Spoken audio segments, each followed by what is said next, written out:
Hello दोस्तों, आप सब कैसे हो। आई होप सब अच्छे हो। तो आज हम एक नए टॉपिक के बारे में जानेंगे जो है आईपीसी की धारा। तो आईपीसी की धारा, इस बारे में हम सबको जानना चाहिए क्योंकि ये हमारे सोशल और पर्सनल दोनों के काम में आता है। सोशल लाइफ, पर्सनल लाइफ दोनों में ये काम आता है। सबको ये आईपीसी की धारा के बारे में जानना चाहिए। तो आज समझ लो ये जीके है या फिर हमारा जो रेगुलर हम जो वर्क करते हैं उसके ऊपर डिपेंड करके और हमारे आसपास जो हो रहा है उसके ऊपर डिपेंड करके हम ये जो टॉपिक है इसके बारे में आज बात करेंगे। तो चलो हम स्टार्ट करते हैं, देखते हैं कौन कौन सी धारा में कौन कौन सा आरोप हमारा लगता है। तो देखो, धारा 307 जो है वो है हत्या की कोशिश, यानी मर्डर की कोशिश करना। ओके, तो धारा 307 में ये याद कर लो आप, ठीक है, ये बहुत आपके काम आएगा। तो धारा 307 जो है वो हत्या की कोशिश में आता है। ओके, तो धारा 302 कब लगता है? धारा 302 लगता है हत्या का दंड। जब हत्या का दंड दिया जाता है तो धारा 302 के तहत दिया जाता है, ठीक है। नेक्स्ट है धारा 376 यानी कि 376। ये धारा 376 कब लगता है? जब कोई बलात्कार करता है, जब बलात्कार होता है। ओके, तो देखो नेक्स्ट है धारा 395 यानी कि धारा 395। धारा 395 किस लिए लगता है? डकैती। जब डकैती कोई करता है और पकड़ा जाता है तो उस पर धारा 395 लगाया जाता है। धारा 377 कब लगता है? अप्राकृतिक कृत्य, जो नेचुरल कृत्य नहीं है, मतलब नेचुरल काम नहीं है, अननेचुरल कामों के लिए धारा 377 लगता है। और इसके बारे में जो अप्राकृतिक कृत्य है इसके बारे में हम अलग एक वीडियो बनाएंगे डिटेल्स में, अभी बनाएंगे तो ये आपको थोड़ा समझ में नहीं आएगा। अभी जस्ट आप याद कर लो कौन कौन सी धारा में क्या क्या आता है, ठीक है। तो देखो धारा 396 कब लगता है? डकैती के दौरान हत्या। हमने देखा था धारा 395 में जब डकैती हुई थी, मतलब कोई डकैती करता है तब धारा, जब पकड़ा जाता है तब धारा लगती है 395। और डकैती के दौरान जब कोई डकैती करने जाता है या फिर कोई ग्रुप डकैती करता है तो उसके दौरान अगर किसी की हत्या हो जाती है, जब कोई हत्या कर देता है तो तब धारा 396 लगती है, ठीक है। नेक्स्ट देखो क्या है, धारा 120। ये देखो, ये इम्पॉर्टेंट धारा है 120। षड्यंत्र रचना। जब कोई षड्यंत्र रचता है तो देखो, जब कोई गलत काम के लिए, जब कुछ गलत काम के लिए षड्यंत्र रचता है और पकड़ा जाता है तो उस पर धारा 120 लगाई जाती है, ठीक है। 120 धारा कब लगाई जाती है? जब कोई षड्यंत्र रचता है और पकड़ा जाता है तब उस पर धारा 120 लगाई जाती है। तो अपहरण, देखो ये इम्पॉर्टेंट धारा है। अपहरण का धारा जो है 365 धारा कब लगती है? जब कोई किसी का अपहरण कर लेता है और पकड़ा जाता है तो उस पर धारा 365 लगता है, ठीक है। तो अभी हम ये आईपीसी की धाराओं के बारे में जान रहे हैं। तो नेक्स्ट हम जानेंगे ये जो धाराएं हैं और जो ये काम है जो करता है उसको क्या दंड मिलता है, ठीक है, क्या क्या दंड दिया जाता है उसके बारे में हम जानेंगे। ये धारा 365 में क्या दंड मिलता है, 120 में क्या दंड मिलता है, उसका हम अलग से एक वीडियो बनाएंगे, उस पर जानेंगे, ठीक है। तो देखो धारा 365 जो है वो अपहरण के लिए लगाया जाता है। नेक्स्ट देखो, नेक्स्ट स्लाइड पे हम अभी चले जाएंगे। तो देखो 201 धारा कब लगाई जाती है? जब कोई कुछ सबूत मिटा देता है। यानी कि देखो, एज एग्ज़ाम्पल मैं बता रही हूँ, अगर किसी ने कोई मर्डर किया है, कोई हत्या की है और उसका कुछ सबूत रह गया है, वो मिटाना चाह रहा है। अगर वो सबूत मिटाना चाह रहा है, ऐसे पकड़ा जाता है तो उस पर धारा 201 लगाई जाती है, ठीक है। तो धारा 201 कब लगाई जाती है? जब कोई कुछ करता है, यानी कि सोचो हत्या कर दी किसी ने और वो सबूत मिटाना चाह रहा है, सबूत मिटाता है तो उस पर धारा 201 लगाई जाती है सबूत मिटाने के जुर्म में, ठीक है। तो सबूत मिटाने के जुर्म में धारा 201 लगाई जाती है। नेक्स्ट है देखो धारा 34 यानी कि 34 नंबर धारा। 34 नंबर धारा कब लगाई जाती है? सामान्य आशय, ये सामान्य नहीं होगा, ये सामान्य आशय मतलब छोटे इरादे यानी कि कोई अगर कुछ सामान्य इरादे मतलब छोटे इरादे के लिए कुछ छोटा काम करता है तो उसको धारा 34 लगाई जाती है। इसमें 2 या 2 से ज़्यादा लोग आ सकते हैं, ठीक है। तो धारा 34 में 2 या 2 से ज़्यादा लोग जब सामान्य इरादे के लिए कुछ करते हैं तो उन पर धारा 34 लगाई जाती है। नेक्स्ट है धारा 412 यानी कि 412। तो 412 धारा कब लगाई जाती है? 412 नंबर धारा लगाई जाती है छीना झपटी के मामले में। जब कोई इंसान छीना झपटी करता है, अगर पकड़ा जाता है तो उस पर धारा 412 यानी कि 412 लगाई जाती है। नेक्स्ट देखो, ये तो इम्पॉर्टेंट धारा है, ये सबको जानना चाहिए। ये है चोरी। चोरी के मामले में धारा लगाई जाती है 378। ये तो सबको ही पता होगा 378, बहुत जगह आपने सुना भी होगा। 378 नंबर यानी कि 378 नंबर धारा लगाई जाती है चोरी के मामले में। जब कोई चोरी करता है और पकड़ा जाता है तो उस पर धारा 378 लगाई जाती है। नेक्स्ट देखो 141 141 नंबर धारा कब लगाई जाती है? विधि विरुद्ध जमाव। विधि विरुद्ध जमाव बहुत आपने ये सुना होगा। 141 नंबर धारा 141 धारा लगाई जाती है जब विधि विरुद्ध जमाव होता है। बहुत सारे लोग, उनको मना किया जाता है, फिर भी वो रूल को तोड़कर, विधि विरुद्ध मतलब जो रूल बनाया जाता है उसको तोड़कर जब जमाव करते हैं, एक जगह इकट्ठा होते हैं, तो उसको धारा 141 लगाई जाती है। इसमें बहुत सारे लोगों पर यह धारा एक साथ लगाई जाती है। जैसे कि जब कोई कुछ हड़ताल करता है, ऐसे कि धारा आपने देखा होगा इलेक्शन के टाइम में भी 141 धारा लगाई जाती है, यानी कि एक जगह बहुत सारे लोग इकट्ठा नहीं हो सकते। विधि विरुद्ध जमाव, इसके लिए धारा 141 लगाई जाती है, ठीक है। नेक्स्ट है धारा 191 मिथ्या साक्ष्य देना। मिथ्या एक तो होता है झूठ बोलना, एक होता है मिथ्या साक्ष्य देना, यानी कि आप कोर्ट में गए हो और कोर्ट में आप झूठ बोल रहे हो, झूठ किसी का साक्षी बन के आप गए हो, ठीक है, उसका आप गलत बोल रहे हो, मतलब उसका साथ दे रहे हो झूठ बोलकर, लेकिन वो गलत है, तो उस पर धारा 191 लगाई जाएगी, ठीक है। तो धारा 191 कब लगाई जाएगी? जब आप कोई कुछ गलत काम कर रहा है और उसकी आप हेल्प कर रहे हो उसका साक्षी बन के, तो आप पर धारा 191 लगाई जाएगी, ठीक है।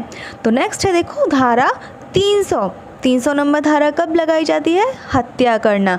जब कोई किसी का मर्डर कर देता है, हत्या कर देता है, तो उस पर धारा 300 लगाई जाती है। तो आपको ज़रूर जानने का मन कर रहा होगा हत्या करने पर क्या दंड होता है, वो हम नेक्स्ट एक वीडियो बनाएंगे, उस पर जानेंगे, ठीक है। ज़रूर इसके बारे में हम बात करेंगे क्योंकि आपको जानना ज़रूरी है ये सब, ठीक है।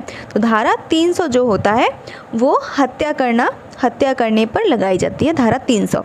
नेक्स्ट देखो, अगर कोई आत्महत्या की कोशिश करता है, ठीक है, तो देखो ऐसा नहीं है कि आपका मन किया और आपने सुसाइड कर लिया, आत्महत्या कर ली, ऐसा नहीं करते हैं, ये बिल्कुल गलत काम है, इसलिए इस पर धारा भी लगाई जाती है। सुसाइड कर लिया, अगर वो नहीं रहा तो फिर उस पर कुछ नहीं होगा, अगर वो बच गया तो उस पर धारा लगाई जाएगी 309 नंबर धारा, हम जानेंगे क्यों लगाई जाएगी, ठीक है। तो 309 नंबर जो धारा है वो आत्महत्या, अगर आप सुसाइड की कोशिश करते हो तो आप पर लगाई जाएगी 309 नंबर धारा, ठीक है। तो इसके बारे में हम थोड़ा बता देते हैं। 309 नंबर धारा में आपको क्या दंड मिलेगा। तो अगर आप सुसाइड की कोशिश करते हो और पकड़े जाते हो तो आप पर धारा 309 नंबर लगाई जाएगी आत्महत्या की कोशिश करने के लिए। तो इसके फलस्वरूप आपको जब पकड़ा जाएगा तो आप पर दंड आरोप किया जाएगा, ठीक है। तो उस दंड में आपको क्या करना पड़ेगा? उस दंड में आपको भुगतना पड़ेगा 1 साल का इम्प्रिजनमेंट, यानी कि आपको 1 साल की जेल तक भी हो सकती है अगर आप सुसाइड की कोशिश करते हो और पकड़े जाते हो, ठीक है। तो आपको 1 साल की जेल भी हो सकती है और फाइन लगाकर आपको छोड़ भी दिया जा सकता है, लेकिन आपको 1 साल की जेल होगी या फिर फाइन होगा, इन दोनों में से एक होगा आपका धारा 309 में अगर आप आत्महत्या की कोशिश करते हो, ठीक है। तो इन सब चीज़ों में मत जाया करो, ध्यान से पढ़ाई करो और आगे बढ़ो, जॉब करो, अच्छे से लाइफ एंजॉय करो, इन सब के बारे में मत सोचो, ये एक धारा है, ठीक है। तो धारा 309 आत्महत्या की कोशिश करने के लिए लगाई जाती है। नेक्स्ट है धारा 310 यानी कि 310। ये धारा कब लगाई जाती है? ठगी करना। जब कोई किसी को ठगता है, यानी कि कोई किसी के साथ ठगी करता है, तब धारा 310 लगाई जाती है। जैसे कि किसी ने किसी से पैसा लिया है, वो पैसा वापस नहीं दे रहा है, या फिर दूसरे कुछ चीज़ों में आपने वो कस्टमर केयर का नाम सुना होगा। कस्टमर केयर में लोग क्या करते हैं? ठगते हैं, ठीक है। तो ये जो आपका ठगी करना है उस पर धारा 310 लगाई जाएगी। आप अगर किसी को ठगते हो, यानी कि किसी को आपने कुछ बेचा है और वो चीज़ ठीक नहीं है, या फिर ऐसा कुछ होता है, तो वो ठगी करना होता है, ठीक है। आप लोगों को ठग रहे हो तो आपको धारा 310 लगाई जाएगी, आप अगर पकड़े गए तो, ठीक है। तो नेक्स्ट स्लाइड पे हम जा रहे हैं। आपको अगर समझ में आ रहा है तो अच्छी बात है। अगर कहीं भी कन्फ्यूजन हो तो मुझे कमेंट में ज़रूर बताना। मैं आपका कन्फ्यूजन जो है क्लियर करने की कोशिश करूँगी, पक्का, ठीक है। तो नेक्स्ट है, देखो, धारा 312। धारा 312 कब लगाई जाती है? गर्भपात करना। जब आप गर्भपात करवाते हो तो धारा आप पर 312 लगाई जाएगी, ठीक है।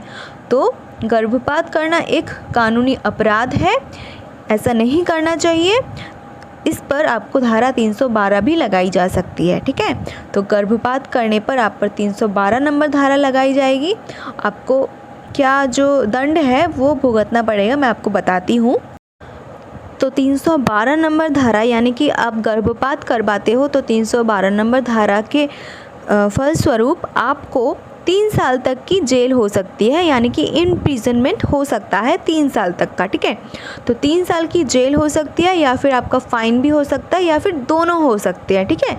312 नंबर जो धारा है उसमें आपका, अब अगर आप गर्भपात करवाते हो तो आपको 3 साल की जेल तक हो सकती है, प्लस आपका फ़ाइन भी लग सकता है, ठीक है। तो नेक्स्ट है, देखो, धारा 351, 351। धारा 351 में क्या होता है? अगर आप किसी पर हमला करते हो, अगर हमला करते हो आप किसी पर, तो आप पर धारा 351 लगाई जाएगी, ठीक है। नेक्स्ट है धारा 354 यानी कि 354। 354 धारा कब लगाई जाती है? स्त्री लज्जा भंग। स्त्री लज्जा भंग यानी कि अगर आप किसी के बॉडी पार्ट्स पर कोई कमेंट पास करते हो या फिर सेक्सुअली हैरास करते हो किसी को, तो आप पर धारा 354 लगाई जाएगी, जो कि स्त्री लज्जा भंग कहते हैं।